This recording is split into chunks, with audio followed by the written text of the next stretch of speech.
माँ गायत्री के मंत्र के भीतर जो विज्ञान छुपा हुआ है वो मनुष्य के अंदर निहित देवत्व के जागरण का विज्ञान है।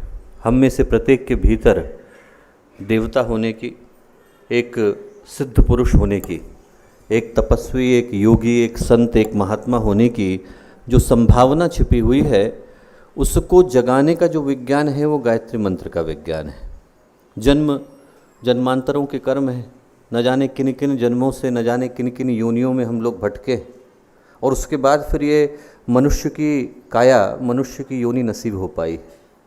और इन जन्मों में जहाँ पर हम लोग भटक करके आए, इनमें जो कर्म हमारे द्वारा हुए, उनके संस्कारों की कालिख हमारे चित्त पर जम जाती। और जब तक उन कर्मों की शुद्धि नहीं होती, तब तक मनुष्य का जीवन पीड़ा और दुख, पतन और पराभव, इनके झूलों के बीच में झूलता सा रहता है।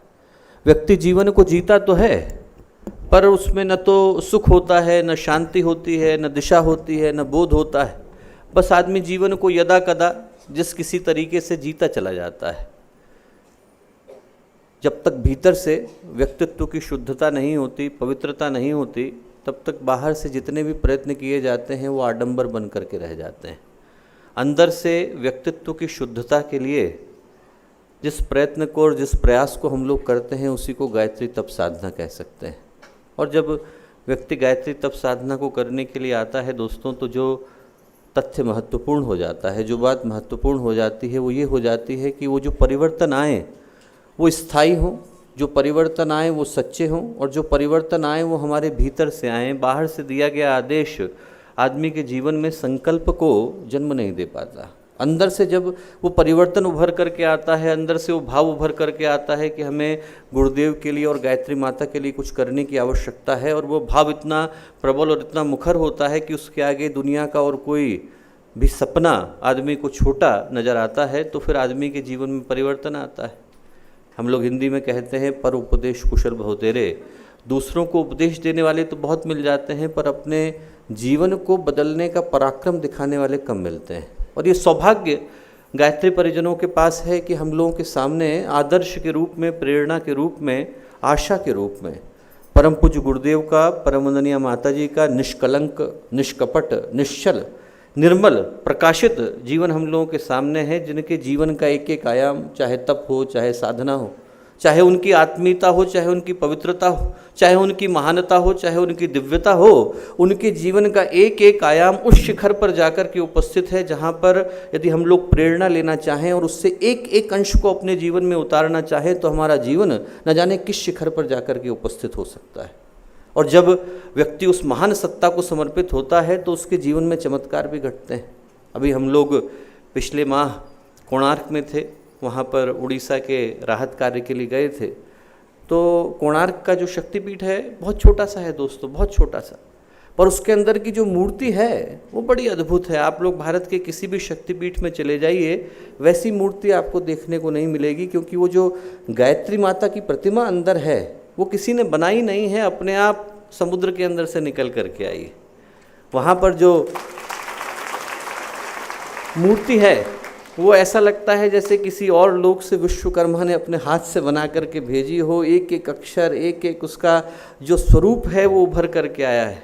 हम लोग कोणार्क के मंदिर में राहत कार्य को करने के बाद और वहाँ पे सफाई करने के बाद ये उद्देश्य था कि वहाँ से निकलेंगे और पुरी को जाएंगे, पर ऐसा लगा जैसे किसी ने उस मंदिर की ओर को खींच लिया है। वो जो मूर्ति है वहाँ पर अपने जो परिव्राजक हैं उपेंद्र साहू जी, उनको एक रात पहले पूज्य गुरुदेव सपने में आए और सपने में आकर के बोले कि बेटा मैं तुम्हारे मंदिर के लिए मूर्ति भेज रहा हूँ। अगले दिन समुद्र में घूमने के लिए निकले, समुद्र के किनारे, तो उनका जो बालक है वो उनके पास आकर के बोला कि वो जो मथुरा वाले गुरुजी हैं जिनका फ़ोटो लगा हुआ है वो भी आए थे और बोल करके गए हैं कि मूर्ति वहाँ पर रखी है। वहाँ गए तो देखा समुद्र से निकली हुई मूर्ति है, एकदम काले पत्थर की है। आप लोग देखेंगे तो सहजता से आपको समझ में आ जाएगा कि इस जगह की बनाई हुई नहीं, एक एक उसके अंदर की नक्काशी, एक एक कार्विंग बड़ी अद्भुत, दिव्य, अलौकिक जिसको कह सकते हैं। अब वो जो मूर्ति थी वो अपने यहाँ लेकर के आए। मंदिर बहुत छोटा सा है, मंदिर में यदि 10 लोग आकर के खड़े हो जाएं तो भीड़ हो जाएगी। बहुत छोटा सा मंदिर, बहुत छोटा सा मंदिर, पर जो मूर्ति है ऐसा लगता है जैसे स्वयं भगवान आकर के उपस्थित हो गए। और वहाँ पर हम लोग पहुँचे तो पहुँचने की घटना भी अद्भुत है। गाड़ी के जाने का रास्ता नहीं, हम लोग निकले थे कोणार्क से कि पुरी को जाना है, अपने आप सारा का सारा काफिला जो है मंदिर की ओर को मुड़ गया और सबके फ़ोनों ने काम करना बंद कर दिया। यदि कोई किसी को ये भी बोलना चाहे कि देखो इधर नहीं जाना था, जाना तो उधर था, तो फ़ोन काम नहीं कर रहा है, क्योंकि भगवान ने बुला लिया है। अब वहाँ पर जा कर के खड़े हो गए, ऐसा लगा जैसे गायत्री माता ने साक्षात वहाँ पर आकर के बुला लिया, और जो वो प्रतिमा है अद्भुत।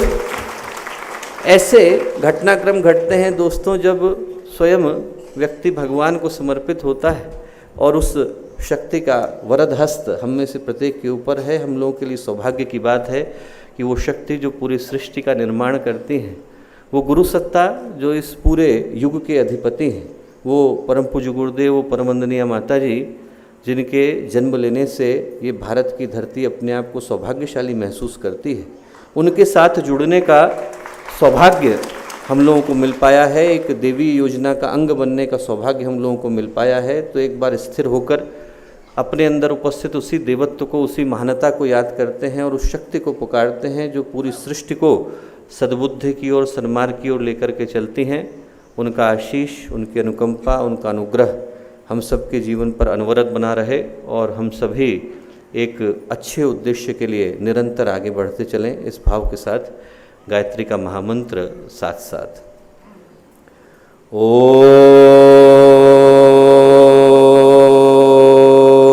भूर्भुवः स्वः तत्सवितुर्वरेण्यं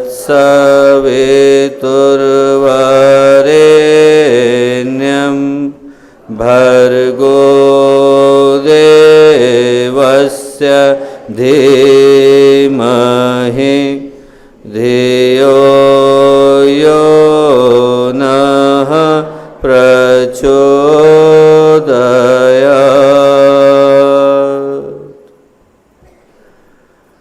परम पूज्य गुरुदेव, परम वंदनीय माता जी के दिव्य संरक्षण में आज के इस पवित्र अवसर पर गायत्री जयंती की जो पूर्व वेला है, यहाँ पर शांति कुंज के इस देवीय प्रांगण में हम लोगों के साथ मंच पर उपस्थित आदरणीय श्री मिश्रा मामा जी, आदरणीय गौड़ मामा जी, आदरणीय ओपी शर्मा मामा जी, आदरणीय विष्णु पंड्या जी मामा जी, आदरणीय महाजन मामा जी, आदरणीय दुबे मामा जी, मंच पर उपस्थित सभी शांति कुंज के वरिष्ठ कार्यकर्तागण और भारत के और विश्व के विभिन्न स्थानों से आए गायत्री परिवार के सभी कार्यकर्तागण, भाइयों और बहनों। मित्रों, जब हम लोग किसी चीज़ को पहली बार देखते हैं, पहली बार यदि किसी चीज़ को देखने का अवसर हम लोगों को मिले तो वो चीज़ दिखने में छोटी सी दिखाई पड़ती है। बच्चे आगे की तरफ बैठे हैं, छोटे छोटे दिखाई पड़ते हैं, पर यदि थोड़ा समय गुजरने दे दिया जाए तो फिर उसी छोटी सी चीज़ को एक बड़े से आयोजन में बदलते, एक बड़े से प्रयास में बदलते देर नहीं लगती। बस समय को गुजरने देने की आवश्यकता है। बीज है, बीज छोटा सा होता है, पर यदि उस बीज को खाद, पानी और धूप दे दिए जाएं, उसको फलने का, फूलने का, विकसित होने का, पुष्पित होने का, पल्लवित होने का इतना समय दे दिया जाए तो उस छोटे से बीज को एक विशाल वृक्ष में बदलते देर नहीं लगती। वो जो बीज इतना छोटा सा था कि चिड़िया उसको दाना समझ करके चुग जाती, उसको यदि समय दे दें तो वो उस वृक्ष में बदल जाता है कि जिसमें उसी चिड़िया को आसरा लेने के लिए आना पड़ता है। मात्र समय को गुजरने देने की आवश्यकता है। ईंट है, छोटी सी होती है, उस ईंट को देख करके आप ये नहीं समझ सकते कि किसी बड़े आयोजन में बदलेगी, पर उस ईंट में यदि आप गारा लगा दें, सीमेंट लगा दें, पानी लगा दें, लोहे का सरिया लगा दें तो एक ईंट से दूसरी, दूसरी से तीसरी, देखते देखते दीवार खड़ी हो जाती है, खंबा खड़ा हो जाता है, नींव के पत्थर बन जाते हैं और इमारत बन जाती है। एक ईंट को इमारत बनते देर नहीं लगती। हम लोग जो सभी लोग यहाँ पर बैठे हैं, इस मनुष्य के शरीर में बैठे हैं, हम लोगों के सबके जीवन की शुरुआत एक छोटी सी कोशिका से ही तो हुई। एक छोटी सी सेल थी, उसमें आरएनए, डीएनए, जीन्स जुड़ गए, जाइगोट बन गया, एम्ब्रियो बन गया, फीटस बन गया, शिशु बन गया, शिशु से युवा बन गया, वयस्क बन गया, वृद्ध बन गया। वही एक छोटी सी कोशिका है, देखते देखते एक बड़े से इंसान में बदल जाती है। एक छोटी सी कोशिका के अंदर गुरुदेव से लेकर आइंस्टाइन और विवेकानंद से लेकर पतंजलि बनने की संभावनाएं सुरक्षित होती। एक छोटी सी कोशिका है, पर यदि समय दे दिया जाए तो उसको एक बड़े से इंसान में और बड़े से मनुष्य में बदलते देर नहीं लगती। यहाँ तक कि ये पूरा का पूरा विश्व ब्रह्मांड जिसके अंदर हम लोग बैठे हैं, किसी समय में ये भी एक छोटे से अणु से ही शुरू हुआ होगा। हम लोग कहते हैं शास्त्रों में यथा पिंडे तथा ब्रह्मांडे, वो जो पिंड के अंदर है वही ब्रह्मांड के अंदर है, कि वो जो अणु के अंदर है वही विभु के अंदर है। अणुर्नियान महतो महीयान। और भारतीय शास्त्री क्यों, यदि आज की तारीख में हम लोग भौतिक विज्ञान के सिद्धांत को पढ़ें तो आज का भौतिक विज्ञान भी इस सृष्टि की उत्पत्ति के लिए जिस सिद्धांत को सही मानता है वो भी यही कहता है कि इस पूरे ब्रह्मांड की शुरुआत एक छोटे से अणु से हुई थी। जो थ्योरी आज का भौतिक विज्ञान देता है, जो सिद्धांत देता है, उसका नाम है थ्योरी ऑफ सिंगुलैरिटी। सिंगुलैरिटी का क्या मतलब है? मतलब ये है कि जो हम लोग एटम जिसको बोलते हैं, एटम से भी छोटे छोटे पार्टिकल हैं जिनको सब एटॉमिक पार्टिकल बोलते हैं। एकदम अणु जिसको कि आप माइक्रोस्कोप से देखो, उसके अंदर भी छोटे छोटे हजारों पार्टिकल हैं जिनको आप सब एटॉमिक पार्टिकल बोलते हैं। और जो सबसे छोटा पार्टिकल है उसका नाम है प्रोटॉन। यदि हम लोग अंग्रेजी का आई लिखें और आई लिखने के बाद छोटा वाला आई लिखने के बाद ऊपर का डॉट लगाएं तो उस एक डॉट के अंदर 5 खरब प्रोटॉन आ गए, ऐसा वैज्ञानिक कहते हैं। 5 खरब। आंखों को छोड़ दीजिए, माइक्रोस्कोप से दिखाई नहीं पड़ेंगे, इतने छोटे हैं। और उस एक प्रोटॉन के अंदर यदि दुनिया भर के सारे ब्रह्मांड को उठा करके डाल दिया जाए, पूरा का पूरा उठा करके उस एक प्रोटॉन के अंदर डाल दें, तो विज्ञान कहता है कि वो फूटेगा। जब फूटा तो कहलाया बिग बैंग। और 1 सेकंड के अंदर जितना यूनिवर्स दिखाई पड़ रहा है, जितना ब्रह्मांड दिखाई पड़ रहा है, उसका 98% उस 1 सेकंड के अंदर उस अणु ने जन्म दे दिया। जितना दिखाई पड़ रहा है, ग्रेविटी आ गई, इलेक्ट्रोमैग्नेटिक फोर्सेस आ गई, मैटर एनर्जी, सब कुछ आ गया। कहने का अर्थ मात्र इतना है दोस्तों, मैं क्वांटम फिजिक्स को बोलने के लिए यहाँ नहीं खड़ा हुआ, पर जिस बात की ओर इशारा करना चाहता हूँ, ये कहना चाहता हूँ कि एक अणु के अंदर ब्रह्मांड बनने की ऊर्जा छिपी पड़ी। इसीलिए एक अणु फट जाए तो पूरी की पूरी मानवता को तबाह करने की ताकत अपने अंदर रखता है। हम लोग जब शक्ति की संभावनाओं को तलाशते हैं तो इस बात को भूल जाते हैं कि शक्ति की शुरुआत बीज के अंदर होती है। आदमी विस्तार के अंदर शक्ति को ढूंढने की कोशिश करता है, पर उसकी संभावना एक छोटे से बीज के अंदर सुरक्षित है। एक बीज के अंदर वृक्ष बनने की संभावना सुरक्षित है। एक अणु के अंदर बम बनने की संभावना सुरक्षित है। एक कोशिका के अंदर एक मनुष्य बनने की संभावना सुरक्षित है। एक ईंट के अंदर इमारत बनने की संभावना सुरक्षित है। और एक शब्द के अंदर मंत्र बनने की संभावना सुरक्षित है। ऐसी ही एक संभावना, इस बात को थोड़ा ध्यान से आप सुनिएगा कि ऐसी ही एक संभावना, ऐसी ही एक ताकत और ऐसी ही एक शक्ति भारतीय ऋषियों ने, भारतीय चिंतकों ने जो इस धरती पर आकर के गए, एक से एक बढ़कर गंभीर वैज्ञानिक और गंभीर विद्वान और गंभीर चिंतक, उनने ऐसी ही एक शक्ति हमारी संस्कृति के भीतर भी एक ऐसा ही एटम बम छुपा करके रख दिया है जो दिखने में छोटा लगता है। 9 शब्द हैं, 24 अक्षर हैं, पर यदि वो फूट पड़े, यदि वो अपने संपूर्ण स्वरूप में प्रकट हो जाए तो पूरे ब्रह्मांड को, पूरी प्रकृति को, सारे गुणों को, सारे तत्वों को, सारे लोकों को, सारे प्राणियों को हिला देने की और कपा देने की ताकत अपने अंदर सुरक्षित रखता है। और उसका नाम है गायत्री महामंत्र। गायत्री महामंत्र के अंदर दोस्तों इतनी ताकत है कि इस सृष्टि को जन्म देने की, इस सृष्टि का संहार करने की, इस सृष्टि का आमूल चूल परिवर्तन करने की, उसका संवर्धन, उसका पोषण, उसका विवर्धन करने की ताकत अकेले गायत्री मंत्र के अंदर सुरक्षित है। पुराणों को आप लोग पढ़िए, पुराणों में क्या कहानी आती है? कहानी आती है कि जब सृष्टि की उत्पत्ति हुई तो ब्रह्मा जी को पुकारा गया। ब्रह्मा जी को पुकारा गया और ब्रह्मा जी जब आए तो आकाशवाणी हुई कि आप तप करिए, और तप करने के लिए मंत्र कौन सा दिया गया? गायत्री का मंत्र। जब भगवान सृष्टि का निर्माण करते हैं तो किस शक्ति को पुकारते हैं? गायत्री को पुकारते हैं। आप रामायण पढ़िए, रामायण में जब भगवान राम ने रावण के ऊपर तीर चलाया, निष्फल गया, कोई लाभ नहीं हुआ। उनने महर्षि अगस्त्य से आदित्य हृदय स्तोत्र मांगा, और आदित्य हृदय स्तोत्र की शुरुआत किससे होती है? गायत्री मंत्र से होती है। आदित्य हृदय स्तोत्र को अपने बाण पर धारण करा, गायत्री मंत्र को हृदय में धारण किया, और धारण करने के बाद जब भगवान राम ने रावण के ऊपर प्रहार किया तो रावण नेस्तनाबूद हुआ। जब भगवान असुरता का संहार करते हैं तो किसको पुकारते हैं? गायत्री को पुकारते हैं। आदमी कॉमन सेंस लगा करके देखे, जरा सा सामान्य सी बुद्धि लगा करके देखे कि जब स्वयं भगवान सृष्टि का निर्माण कर रहे हैं तो किस शक्ति को पुकार रहे हैं? गायत्री को पुकार रहे हैं। जब भगवान असुरता का संहार कर रहे हैं, स्वयं भगवान संहार कर रहे हैं, तो जिस शक्ति को पुकार रहे हैं गायत्री को पुकार रहे हैं।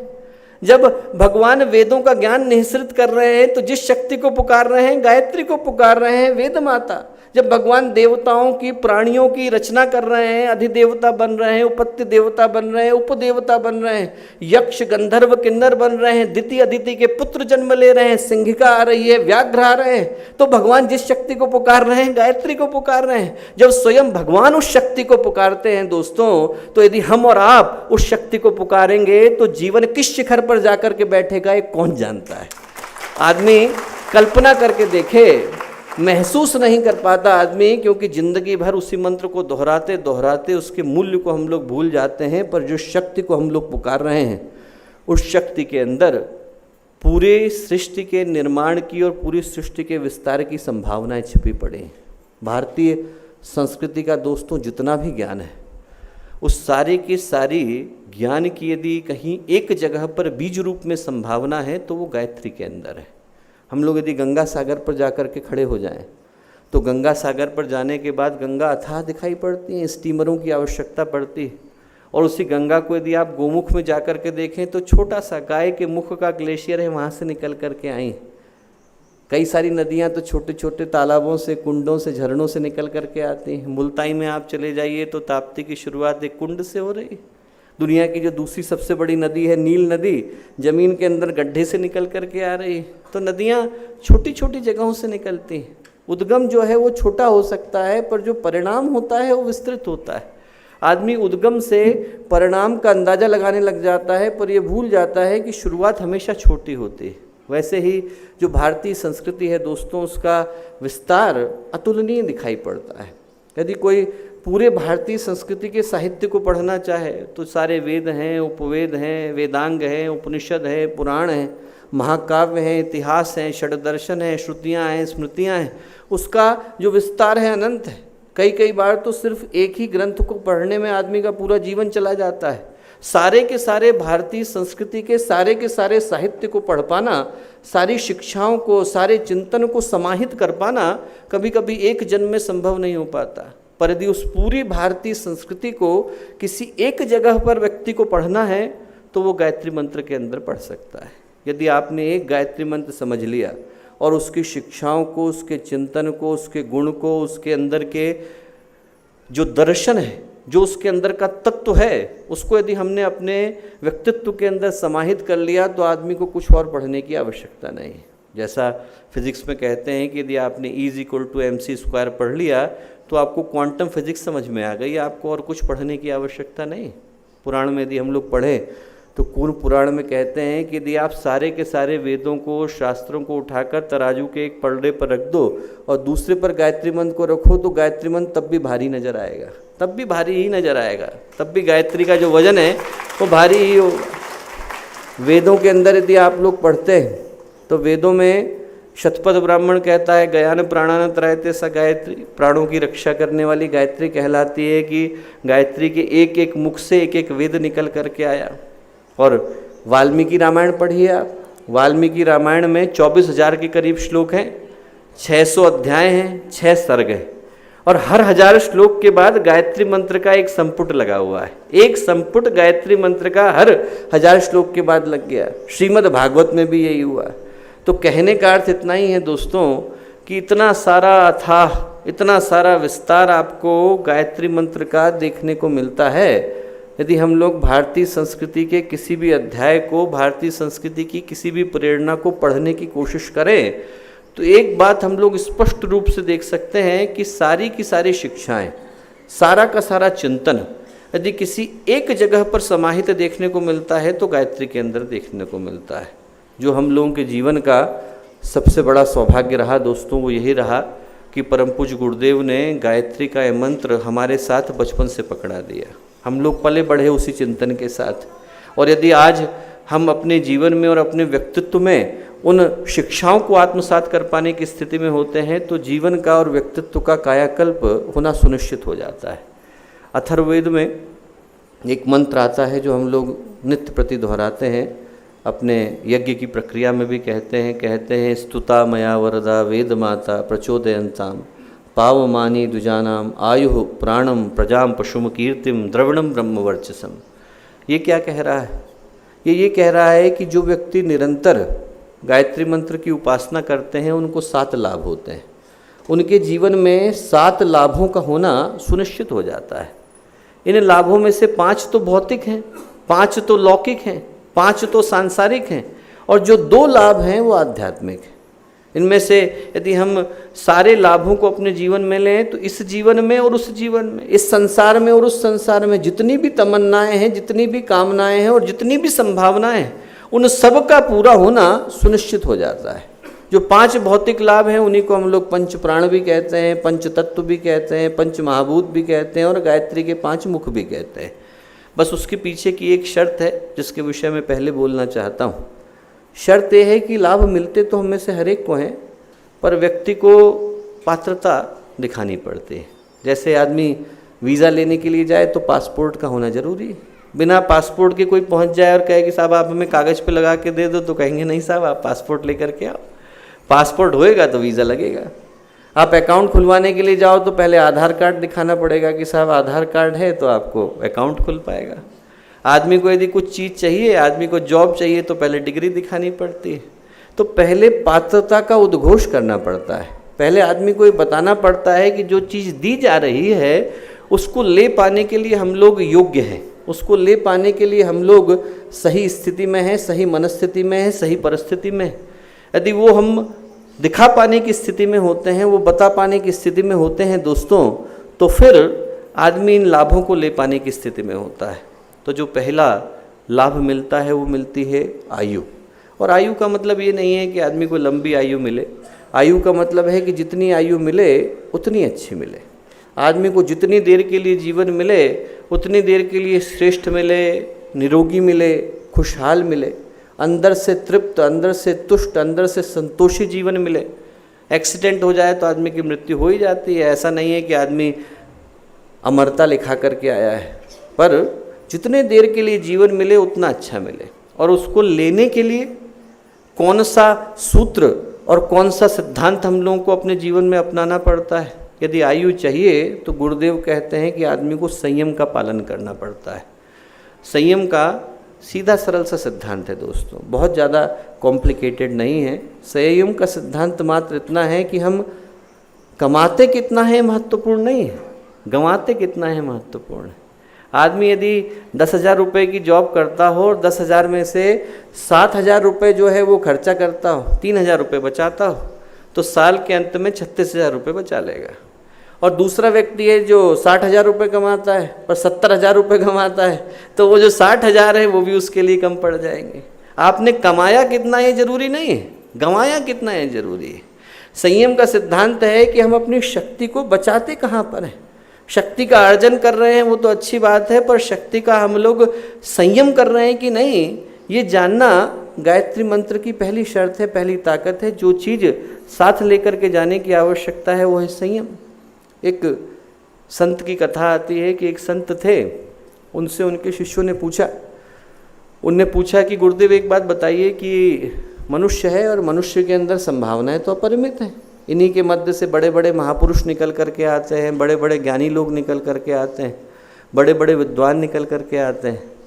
बोले फिर क्या कारण है कि इतनी सारी संभावनाओं के होते हुए भी मनुष्य अपना जीवन जो है वो दीन की तरह से, दरिद्र की तरह से और बड़े दुखी व्यक्ति की तरह से गुजारता है? क्या कारण है, ऐसा क्या कारण है? संत ने उत्तर नहीं दिया और कहा कि ऐसा करो, 2 बाल्टियाँ लेकर के आओ, एक बाल्टी में तो पानी भर दो, एक बाल्टी खाली लाओ। लेकर के आ गए। उनने एक लोटा उनको दिया, लोटे में तली नहीं थी, छेद था नीचे की तरफ। उन्होंने कहा ऐसा करो बेटा कि ये जो लोटा है इससे पानी लो इधर से और इस बाल्टी को भर दो। शिष्य अचरज में पड़े। उन्होंने कहा कि साहब ऐसा कैसे होएगा? बोले इसमें तो तली ही नहीं है, इसमें तो छेद ही छेद है। बोले इस लोटे से इसको कैसे भरेंगे हम? संत बोले बेटा ऐसा ही मनुष्य के साथ है। आदमी जो है नीचे के सुराखों को खोल देता है तो ऊपर ऊर्जा नहीं पहुंच पाती। आदमी के जीवन में उन्नति होती है यदि ऊर्जा यहाँ पहुँचे। आदमी के जीवन में ऊर्जा होती है यदि आदमी अपने चिंतन को, अपने भावनाओं को, अपने उद्देश्यों को ऊपर की ओर लगाता है। यहाँ पर मालिक बैठा हुआ है, घर में 2 तले हैं, एक नीचे का कमरा है, एक ऊपर का कमरा है, पाइप एक ही जा रहा है। हमने ऊपर वाले को पानी पहुंचाना था, नीचे वाले नल खोल दिए हैं। अब यदि आदमी नीचे के नल खोल करके बैठ जाएगा तो ऊपर वाले को तो मिलेगा नहीं, ऊपर वाले को कुछ मिल नहीं पाता, नीचे के सारे सुराख खा जाते हैं। संयम की एक ही परिभाषा है, गुरुदेव ने कहा कि ऊर्जा को उस जगह पर लगाया जाए जहाँ पर लगाने की आवश्यकता है। हम लोग यहाँ पर आएँ तो एक अपनी समीक्षा इस दृष्टि से करें कि हमारी ऊर्जा जा किधर को रही, विचार किधर को जा रहे हैं, क्या उस जगह पर लग रहे हैं जहाँ लगने की आवश्यकता है, विचारों का संयम हो। इंद्रियां उस जगह पर लग रही हैं जहाँ लगने की आवश्यकता है, जीव तो वही है, आप बोल भी उतना ही सकते हो, खा भी उतना ही सकते हो, पर उसको हम सही जगह पर लगा रहे हैं कि नहीं।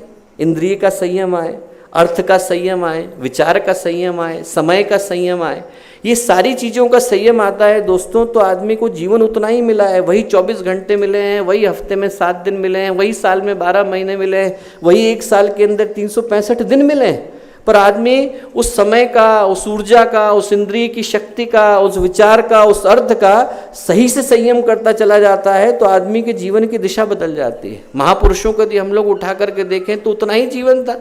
विवेकानंद तो 39 ईयर्स तक ही जिए, 39 वर्ष तक ही जिए, शंकराचार्य 32 वर्ष तक ही जिए, पर कितना सारा काम करके गए। आदमी के पास समय बहुत सारे लोगों से कम ही था, पर जब व्यक्ति भगवान से जुड़ जाता है तो पहली जो चीज़ की आवश्यकता है वो है संयम। संत तुकाराम थे, तो संत तुकाराम के पास लोग गए, उनसे पूछा कि साहब आपकी उम्र कितनी है? उन्होंने कहा कि 5 वर्ष। तो उन्होंने कहा 5 वर्ष, आप तो 50 के करीब के लग रहे हैं। तुकाराम बोले भगवान से 5 ही वर्ष पहले जुड़ा, उससे पहले का जीवन याद करने का नहीं, उसके बाद का जीवन याद करने का। जब आदमी जुड़ जाता है, संयमित हो जाता है, तो फिर आदमी की जो ऊर्जा है, आदमी की शक्ति है, वो बड़ी दिशा में बढ़ चलती है। एक जब आदमी के जीवन में चिंतन आ जाए, पहला है संयम। अभी हमारे यहाँ पर एक सज्जन थे, उन्होंने 3 वर्ष पहले पीएचडी के लिए अप्लाई किया और उम्र है उनकी 92 ईयर्स। तो मैंने उनसे पूछा, मैंने कहा बाबूजी आप पीएचडी करना चाहते हैं इस उम्र में, क्यों? बोले देखिए आपने साहब प्रोस्पेक्टस में क्या लिखा है। तो हमने देखा प्रोस्पेक्टस में, बोले आपने न्यूनतम आयु लिखी है, अधिकतम नहीं लिखी है। बोले हम तो पीएचडी करेंगे इस उम्र में। तो आदमी किस उम्र में क्या कर सकता है, आदमी को लगे कि साहब हमारे अंदर ऊर्जा नहीं, हर उम्र में आदमी के अंदर संभावना है। पहली जो चीज़ गायत्री मंत्र हमें सिखाता है दोस्तों, वो ये सिखाता है कि आदमी संयम को ले, संयम को ले, इंद्रिय संयम को ले, अर्थ संयम को ले, समय संयम को ले, विचार संयम को ले। फिर चीज़ आती है प्रजा, पशु, कीर्ति और प्राण। प्राण सही पूछा जाए तो हमारे अंदर जितनी भी मूल्य, जितनी भी योग्यता, जितनी भी संभावना है वो प्राण के कारण है। आदमी का प्राण निकाल लो आप, प्राणी नहीं रह जाएगा, आदमी लाश बन जाएगा। जो मूल्य है वो आदमी के अंदर प्राण के कारण है। बाहर लिफाफे का क्या मूल्य है? जो कीमत है वो तो चिट्ठी की है। लिफाफे को आदमी कितना भी सुंदर कर ले, बड़ा अच्छा परफ्यूम लगा ले लिफाफे के ऊपर और लिफाफे को कुमकुम रोली से डाल ले, अंदर एंथ्रेक्स का पाउडर भरा हुआ हो तो करेगा क्या? लिफाफे के अंदर बम भरा हुआ हो तो आदमी करेगा क्या? जो चिट्ठी की कीमत है, जो कीमत मजमून की है, कीमत आवरण की नहीं है, कीमत तत्व की है, कीमत शरीर की नहीं है, कीमत प्राण की है। शरीर तो आज है कल नहीं रहता, पर जो प्राण है वो सदा रहता है। जो कीमत है वो व्यक्ति के अंदर प्राण की है। पहले भी एक चुटकुला सुनाया था मैंने कि एक जगह पर गूगल थे, विकिपीडिया थे, आपस में बहस कर रहे थे और गूगल बोला देखो साहब हमारा कितना नाम है, हमारे ऊपर लोग, करोड़ों लोग जो हैं वो रोज़ गूगल पे चेक करते हैं। विकिपीडिया बोला भाई उतने ही मेरे वेबसाइट पे आके लोग चेक करते हैं। फेसबुक बोला अरे आपने हमें तो देखा ही नहीं, हमारी वॉल पे कितने सारे लोग लिखते हैं। व्हाट्सएप बोला अरे खरबों लोग हैं जो रोज़ व्हाट्सएप को यूज़ करते हैं। इंटरनेट बोला कि तुम में से एक भी मेरे बगैर नहीं चलेगा, मैं नहीं होऊंगा तो एक भी नहीं चलेगा। फ़ोन का चार्जर बोला आवाज़ धीरे करके बात करो, मैं नहीं होऊंगा तो तुम में से एक भी नहीं चलने वाला है। चार्जर निकल गया तो कुछ भी नहीं चलेगा। हमारा जो चार्जर है वो तो प्राण के अंदर है। प्राण निकल जाए तो आदमी बड़ा बनता हो। आदमी के हम तो नोबेल प्राइज़ विनर थे, हम तो फिल्म के अभिनेता थे, हम तो क्रिकेट के खिलाड़ी थे। चार्जर निकल गया, ऐसा भगवान ने चेकआउट का नोटिस भेज दिया है, अब कुछ नहीं होएगा। आदमी वहीं पर इतिहास के पन्नों में शामिल हो जाता है। जो कीमत है वो प्राण के कारण है। और हमारे शरीर को प्राण देने का काम माँ गायत्री करती है। इधर से सूर्य से हम प्राण लेकर के आते हैं, उधर चंद्रमा को देते जाते हैं। इसीलिए आप छोटे से बच्चे को देखो, बच्चे के अंदर प्राण कितना भरा हुआ होता है। आप छोटे से बच्चे को उठा करके यदि कमरे के अंदर रखोगे तो एकदम हवाई जहाज की तरह से भागता है, पकड़ना मुश्किल हो जाता है, ऊपर है नीचे है, कभी ऊपर चढ़ गया कभी नीचे चढ़ गया। और जब व्यक्ति धीरे धीरे उम्र के दूसरे पायदान की तरफ जाता है तो वही बच्चा दिन में 25 चक्कर लगाएगा, 3 मंजिल का कमरा है, रोकना मुश्किल हो जाएगा आदमी को, 3 सीढ़ियाँ चढ़नी है, 3 सीढ़ियाँ उतरनी है, क्योंकि अभी सूर्य से प्राण लेकर के आया है। और उधर हम चंद्रमा को उधार चुकाते जा रहे हैं। जिस दिन चंद्रमा पूरा ले लेता है उस दिन आदमी का प्राण समाप्त, खत्म हो गया। हम सूर्य से निरंतर प्राण को लेते रहें, ये काम गायत्री करती है। ये काम करने का उद्देश्य गायत्री का है। सूर्य है, सूर्य के 2 रूप हैं दोस्तों, एक तो स्थूल रूप है और एक सूक्ष्म रूप है। स्थूल सूर्य से हम लोग ऊर्जा लेते हैं, ये प्लांट हैं इनको फोटोसिंथेसिस करनी है तो सूर्य से ऊर्जा लेंगे, नदियां हैं इनको बादल बनाने हैं तो सूर्य से ऊर्जा लेंगे। हम लोगों को यदि ऊर्जा चाहिए, यदि आप सूर्य की ऊर्जा नहीं लेंगे, प्रकाश नहीं आएगा तो विटामिन डी नहीं मिलेगा, विटामिन बनने बंद हो जाएंगे, मिनरल बनने बंद हो जाएंगे। ये सारा का सारा कहाँ से आ रहा है? स्थूल सूर्य से आ रहा है, पर प्राण सूक्ष्म सूर्य से आ रहा है। स्थूल सूर्य का जो ऊर्जा है वो किरणें लेकर के आती हैं और सूक्ष्म सूर्य का जो प्राण है वो गायत्री मंत्र के शब्द लेकर के आते हैं। इसीलिए हम लोग कहते हैं गयान प्राणान त्रायते स गायत्री। हमें पता नहीं चल रहा, दिखाई नहीं पड़ता है, तो दुनिया में बहुत सी चीज़ें नहीं दिखाई पड़ रही हैं। आप एक मोबाइल से दूसरे मोबाइल पे बात करो तो आपको दिख रहा है क्या मैसेज ट्रेवल करता हुआ? नहीं दिख रहा, पर जा रहा है। वैसे ही जो गायत्री माता के एक एक शब्द के माध्यम से प्राण हमारे पास लौट करके आ रहा है, दिख नहीं रहा पर हमारे प्राणों को पुष्ट करता है। चल हम वहीं से रहें। हमारे अंदर प्राण भरने का काम गायत्री मंत्र के शब्द करते हैं। फिर चीज़ मिलती है, प्रजा है, पशु है, द्रविड़ है। ये तीनों के तीनों दोस्तों, प्रजा, पशु, कीर्ति, द्रविड़, ये सब मिलते उनको हैं जो प्रेम देते हैं। प्रेम है जिसके अंदर, उसको लोगों का प्रेम मिल पाता है। जो दूसरों को देंगे वो दूसरों से ले पाते हैं। आदमी को जो है यदि कहीं पर पद मिल जाए और पद का अभिमान हो सकता है सामने वाला डर के मारे 2 मिनट के लिए हाँ हाँ कर देगा, प्रेम नहीं मिलता। उससे आदमी को जो है दूसरे का वो मिल जाता है, समर्थन मिल जाता है, सहयोग मिल जाता है, पर प्रेम नहीं मिल पाता। गुरुदेव ने कहा कि जो व्यक्ति गायत्री मंत्र के पथ को अपने जीवन में अपनाते हैं, उस पथ पर चलते हैं, उनको 3 चीज़ें मिलती हैं। उनको मिलता है देवी अनुग्रह, उनको मिलता है आत्मसंतोष, उनको मिलता है लोक सम्मान। ये सारी की सारी चीज़ें आदमी के जीवन में आती हैं। अंदर से संतोष होता है। दुनिया वाले कुछ भी कहें, यदि मैंने गलत करा है, यदि मैं गलत ज़िंदगी जी रहा हूँ दोस्तों, तो अखबारों में मेरी तारीफ छप रही हो पर मुझे नींद नहीं आएगी, मुझे नींद नहीं आएगी। मुझे लगेगा भगवान मैं कर क्या रहा हूँ। आदमी को अंदर से ग्लानि होगी, अंदर से दिल कचोटेगा, अंदर से उसको नींद नहीं आ पाएगी। और यदि मैं सही कर रहा हूँ तो दुनिया गाली दे रही हो, आदमी चैन की नींद सोता है। उसको पता है कि साहब मैं सही पथ पर चल रहा हूँ। आत्मसंतोष। दूसरी चीज़ मिलती है लोक सम्मान, लोगों का प्यार मिलता है। तीसरी चीज़ मिलती है भगवान का अनुग्रह। जहाँ गाड़ी थोड़ी सी रुकी, पीछे से भगवान का सहारा आ जाता है। जहाँ पर आदमी को लगा कि थोड़ा सा थक रहे हैं, भगवान आकर के आपका बोझ हल्का करने के लिए खड़े हो जाते हैं। ये चीज़ मिलती है यदि आदमी गायत्री मंत्र के पथ पर आगे बढ़ता है। गुरुदेव ने आप देखें तो लोगों को प्यार ही तो दिया। हर जगह पर आदमी जा कर के देखे और लोगों से पूछ करके देखे। अखंड ज्योति हो सकता है किसी ने पढ़ी हो, गुरुदेव के लेक्चर हो सकता है किसी ने सुने हो, शांति कुंज हो सकता है कोई आया हो ना आया हो, पर एक बात तय है कि आप किसी से जा कर के पूछें, किसी से भी जा कर के पूछें, तो हर व्यक्ति एक बात स्पष्ट रूप से बोलेगा कि गुरुदेव ने जो हमें दिया वो प्यार दिया। आदमी चाहे एक बार को मिला और चाहे 1000 बार को, चाहे व्यक्ति को दूर से दर्शन हुए और चाहे व्यक्ति ने गुरुदेव के साथ बैठ कर के खाना खाया, उसको ये चीज़ गुरुदेव ने महसूस कराई कि बेटा दुनिया में सबसे ज़्यादा कीमत का मेरे लिए तू ही है। हर व्यक्ति ने ये समझा कि मेरे ही पिता हैं, हर व्यक्ति ने समझा कि वो माता जी तो मेरी ही। ये जो भाव था जो गुरुदेव ने हर व्यक्ति को दिया, वो दोस्तों इस गायत्री परिवार की नींव है, इसकी सबसे बड़ी पूंजी। मैं पहले भी एक उदाहरण सुनाया कि अपने यहाँ पर गायत्री विद्यापीठ में जो पहले वाइस प्रिंसिपल रहे भास्कर भाई साहब, जब शुरू के दिनों में यहाँ पर आए तो लोगों ने कहा कि गुरुदेव के पास लेके गए। बोले गुरुदेव मैं कार्यकर्ता बनना चाहता हूँ। तो गुरुदेव बोले कि बेटा तू क्या करता था वहाँ? जमशेदपुर के थे है। तो उनने कहा कि गुरुदेव मैं पढ़ाता था, फिज़िक्स पढ़ाते थे। उनने बीएड किया हुआ था, फिज़िक्स पढ़ाते थे। तो गुरुदेव बोले बेटा हमारे यहाँ तो स्कूल है नहीं, 72-73 की बात। बोले और क्या कर सकता है? बोले मैं गुरुदेव गाड़ी चला सकता हूँ।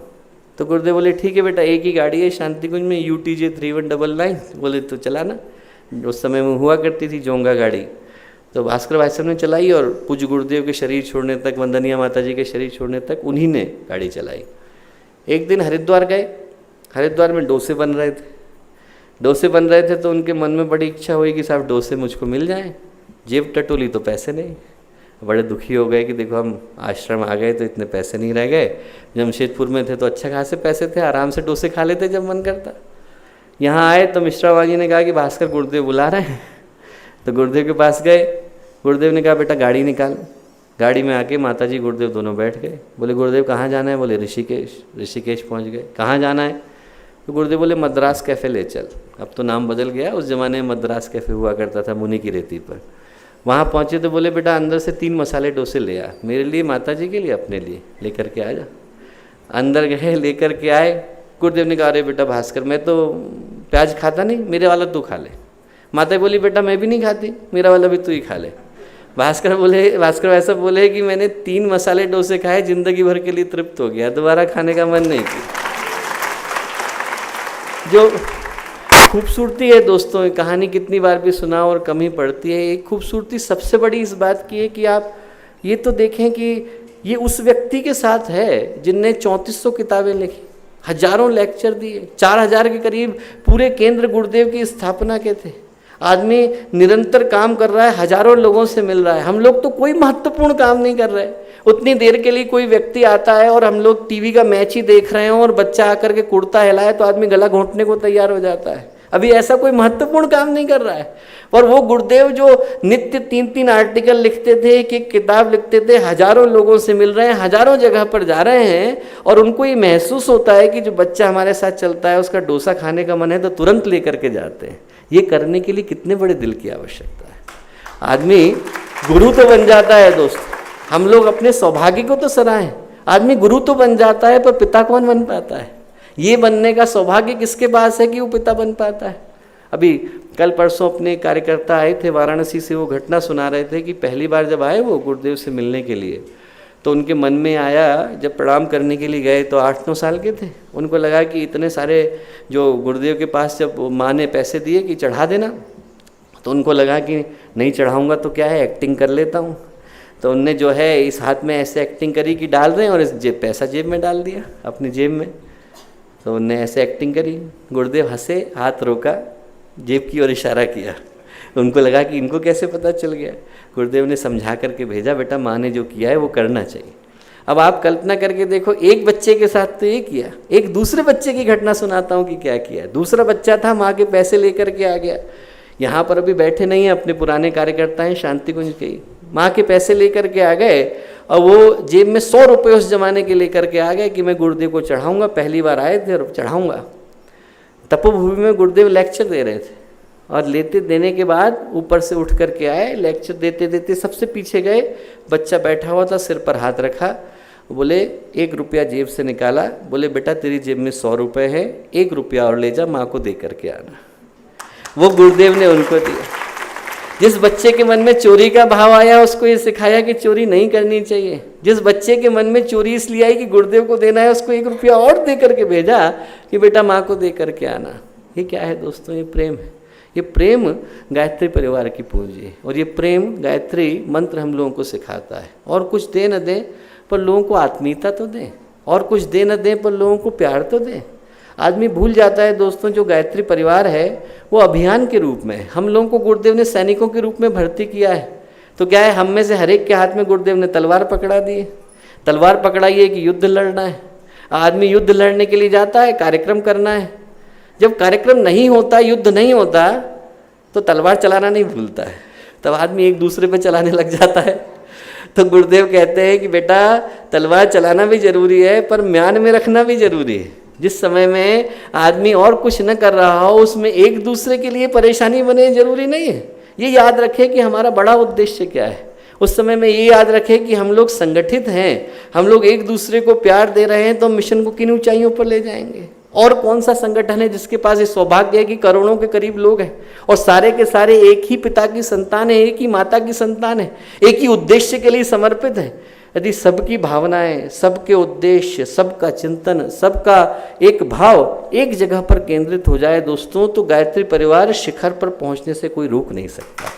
आदमी के अंदर ये भाव आ जाए। दूसरी जो चीज गायत्री मंत्र देता है, वो देता है एक दूसरे के प्रति प्रेम, अपनापन, आत्मीयता, एक ये भाव कि दूसरे को आगे बढ़ाने के लिए हम लोग क्या कर सकते हैं। और देता है द्रविड़। द्रविड़ का मतलब पैसा नहीं होता दोस्तों, धर्म के अनुसार पैसा होता है। पैसा तो मिल जाता है, आदमी भाग रहा है इधर से उधर, परेशान है, पैसे के लिए निरंतर लगा हुआ है, पर पैसे के आ जाने से आदमी के मन में शांति आ जाती हो ऐसा नहीं है। आदमी भटक रहा है, पैसा मिल गया, पैसा मिल जाने से आदमी के मन में शांति नहीं आती। गायत्री मंत्र कहता है कि आदमी पैसा तो कमाए, पर पैसा कमाने के साथ साथ धर्म के अनुसार कमाए, भटक भटक करके न कमाए। और इसके बाद गायत्री मंत्र 2 आध्यात्मिक लाभ देता है दोस्तों। पहला जो है वो इस उद्देश्य के साथ देता है, और देने का उद्देश्य क्या है? देने का उद्देश्य है कर्मों की सफाई करना, कर्मों की शुद्धि, संस्कारों की शुद्धि, चित्त विकारों की शुद्धि। ये शुद्धि करने का काम जो है वो गायत्री मंत्र का है। ये आज हम लोग जिस जगह पर है, जो भी हम लोगों को भूमिका मिली हुई, जो भी जीवन है, जो भी योनि मिली हुई है, जो भी शरीर मिला हुआ है, जो भी आसपास की संभावनाएं मिली हुई हैं, जो मेरा व्यक्तित्व है, जो मेरी परिस्थितियां हैं, ये सारे के सारे मेरे पहले के द्वारा किए गए कर्मों के कारण मुझको मिला है। मैं जो आज हूँ ये पहले के कर्मों के कारण हूँ, और मैं जो कल होऊंगा वो आज के कर्मों के कारण होऊंगा। कर्म का सीधा सरल सा सिद्धांत है, इसमें न कोई कन्फ्यूज़न है और न कोई कंसेशन है। इसमें ऐसा नहीं है कि किसी एक को कंसेशन मिल जाता हो, किसी दूसरे को न मिलता हो। हर एक को समान रूप से कर्म भुगतना पड़ता है।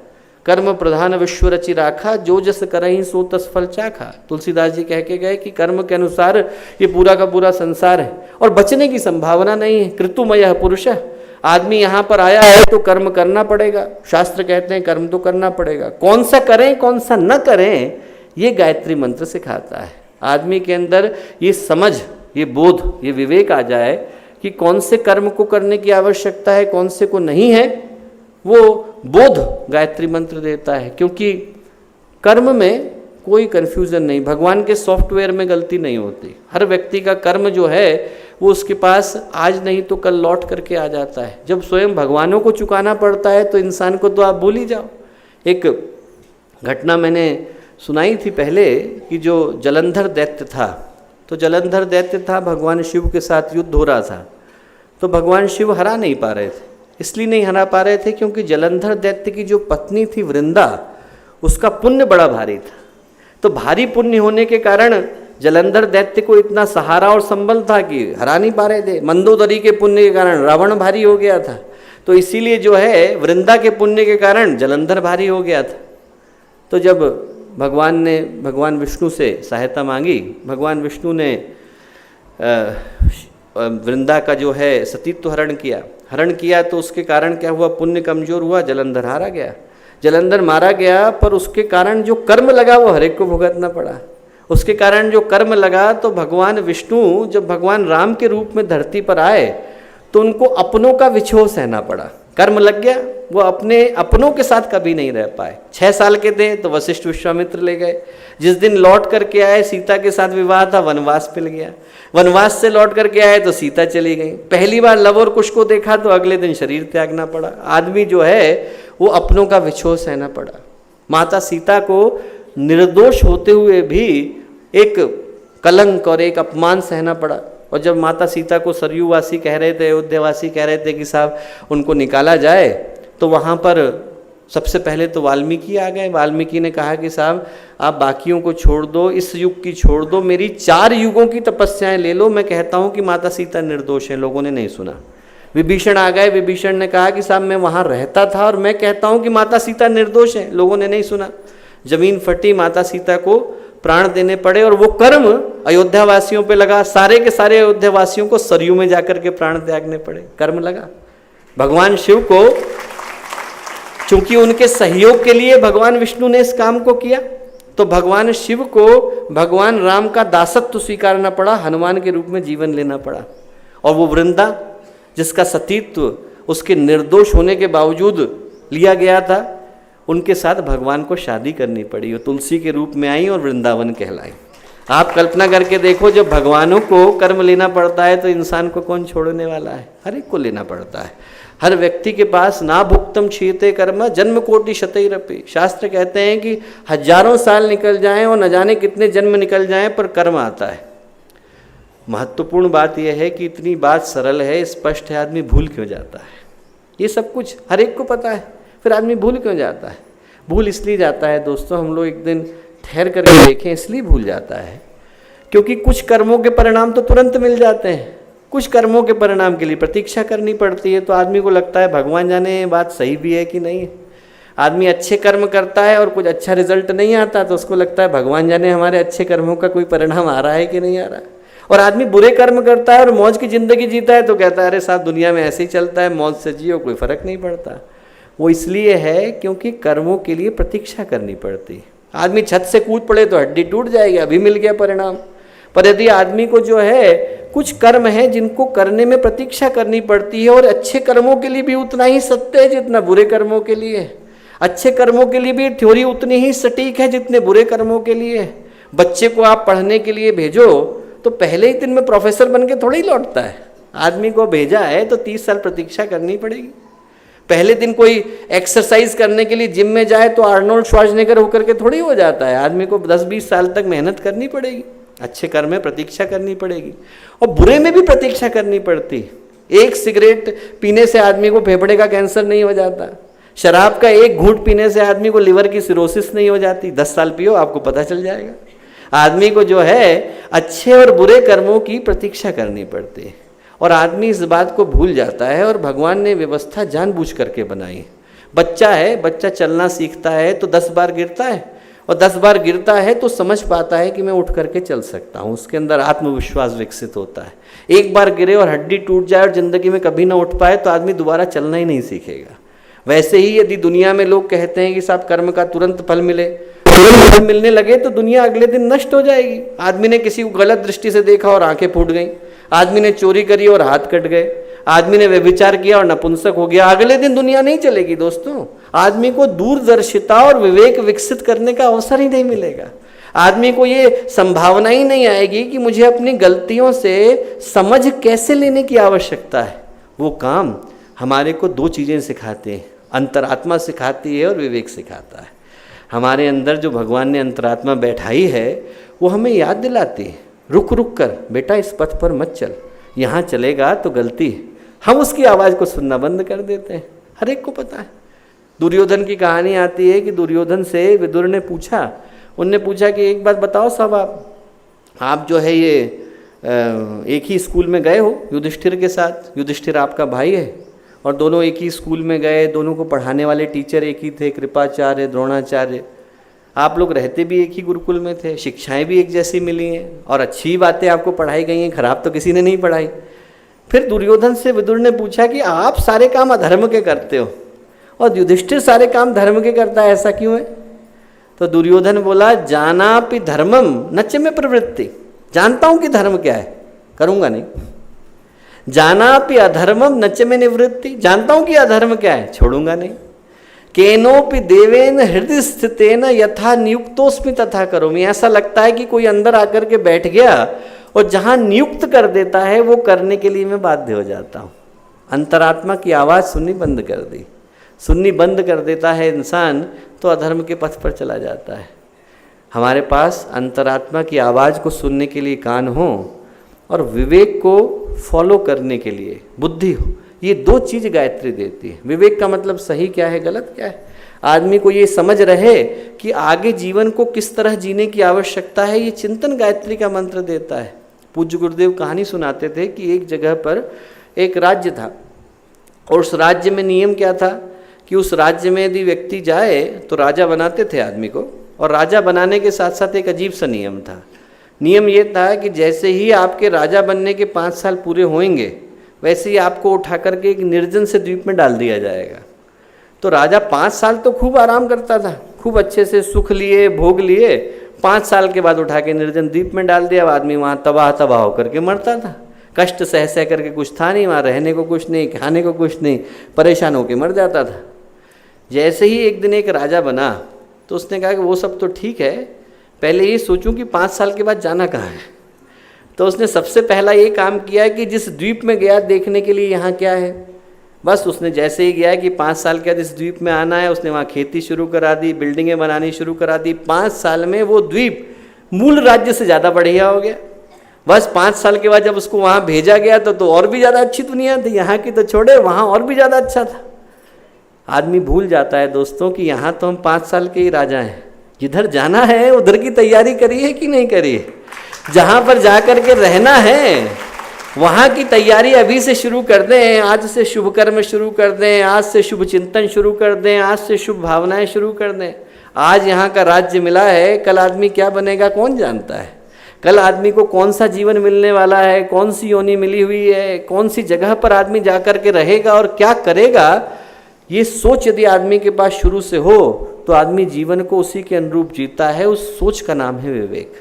गायत्री मंत्र दोस्तों ये चिंतन हमें देता है। गायत्री मंत्र जिस आधार पर लाभ देता है वो यही देता है कि यदि व्यक्ति संयम का जीवन अपनाए, इंद्रिय संयम हो, अर्थ संयम हो, समय संयम हो, विचार संयम हो, तो आदमी अपने जीवन में आयु को, निरोगी आयु को, स्वस्थ आयु को और श्रेष्ठ आयु को प्राप्त करता है। आदमी के अंदर धर्म की भावना हो तो जो द्रविड़ मिलता है उसका उपयोग सही करता है। आदमी के अंदर यदि साहस हो तो जो प्राण मिलता है उसका उपयोग सही से करता है। आदमी के अंदर प्रेम हो तो प्रजा, पशु, कीर्ति सब मिलते हैं। आदमी के अंदर यदि अंतरात्मा की आवाज़ सुनने की भावना हो और विवेक जागृत हो, दूरदर्शिता हो, चिंतनशीलता हो, तो फिर आदमी अपने अंदर ब्रह्मवर्चस्व को प्राप्त करता है। आदमी अपने अंदर उस शिखर को प्राप्त करता है जिस शिखर को प्राप्त करने के लिए आया। हम लोग यहाँ पर आए हैं दोस्तों, और गुरुदेव इस स्थान पर लोगों को बुलाते तभी हैं जब वो उनके अंदर किसी तपस्या की संभावना को देखते हैं। यहाँ पर कोई भी व्यक्ति भूले और भटके नहीं आता। आदमी सब्जी खरीदने के लिए तो जाता है, पेट्रोल भरवाने के लिए जाता है, आदमी पढ़ने के लिए जाता है, आदमी जॉब करने के लिए जाता है, पर आदमी भगवान के यहाँ जाता नहीं है, बुलाया जाता है। आप लोग यहाँ पर बुलाए गए, और बुलाए गए इस आशय के साथ हैं कि हर व्यक्ति के अंदर गुरुदेव ने कोई संभावना देखी। आप पढ़े लिखे हैं, गांव से हैं, शहर से हैं, आप अमेरिका में नौकरी करते हैं कि आप एक छोटे से स्थान से आए, इससे फ़र्क नहीं पड़ता। जो आपके अंदर तप की अग्नि जलती हुई दिखाई पड़ती है उसको देखकर आपको यहाँ बुलाया गया है। और बुलाया गया है तो आदमी को अपने अंदर अपने आप से पूछने की आवश्यकता है कि जब हम यहाँ पर हैं तो अपने जीवन के साथ कर क्या रहे हैं। इन सिद्धांतों को हम अपने जीवन में आत्मसात कर रहे हैं कि नहीं कर रहे हैं। इन सिद्धांतों को यदि हम अपने जीवन में उतार रहे हैं और श्रेष्ठता की ओर अपने जीवन को लेकर के जा रहे हैं तो गायत्री मंत्र और उसकी शिक्षाओं को अपने जीवन में धारण कर पाने का और उन लाभों को प्राप्त कर पाने का सौभाग्य हमको मिल सकेगा। अंत में बस एक छोटी सी कहानी सुनाकर मैं बात को समाप्त करता हूँ कि एक भगवान बुद्ध के समय की घटना है। एक व्यक्ति था मक्खली गोशाल। भगवान बुद्ध के 5 शिष्य थे जिनको जो है समाधि की अवस्था प्राप्त हुई, उनमें से पहला व्यक्ति था। तो जिस दिन मक्खली गोशाल भगवान से मिलने के लिए आया तो अंदर कक्ष में प्रवेश किया, भगवान मुस्कुराए, वो मुस्कुराया और समाधि लग गई। तो आनंद को बड़ा आश्चर्य हुआ। आनंद को लगा कि साहब मैं तो 40 साल से रह रहा हूँ आपके पास और ये व्यक्ति आकर के मुस्कुराता है और समाधि मिल जाती है, ये क्या तरीका है। तो उन्होंने भगवान से कहा, तो भगवान बुद्ध बोले कि ऐसा है आनंद, 2 बातें याद रखो। बोले क्या? बोले ऐसा है जो व्यक्ति जो मांगता है उसको मिलता वो है। बोले जब तुम पहली बार मेरे पास आए थे तो क्या मांगा था? बोले जब पहली बार आए थे तो तुमने मांगा था कि मेरी 3 शर्तें पूरी हों। एक तो मैं आपके कक्ष में सोऊं, तो मैंने तुम्हें हमेशा मेरे कक्ष में सुलाया। एक आपने कहा कि हमेशा मैं जिससे मिला हूँ उससे आप मिलो, मैंने किसी व्यक्ति को मना नहीं किया। तीसरा तुमने कहा कि मेरे सारे प्रश्नों का उत्तर दो, तो मैंने तुम्हारी सारी जिज्ञासाओं को पूरा किया। बोले इसमें समाधि कहाँ है? इन 3 प्रश्नों में तुमने निर्वाण कब मांगा था? बोले यदि मांगा नहीं तो मिलेगा कैसे? और बोले वो मक्खली गोशाल एक ही सोच लेकर के आया कि मुझे भगवान के पास समाधि चाहिए, इसके अलावा और कोई प्रश्न नहीं था। जैसे ही उसने मुझे देखा वो पूर्णता मिल गई। तो हम लोग गुरुदेव के पास हैं तो पूछें कि हम लेकर के क्या आए, हमारे मन में कामना क्या है।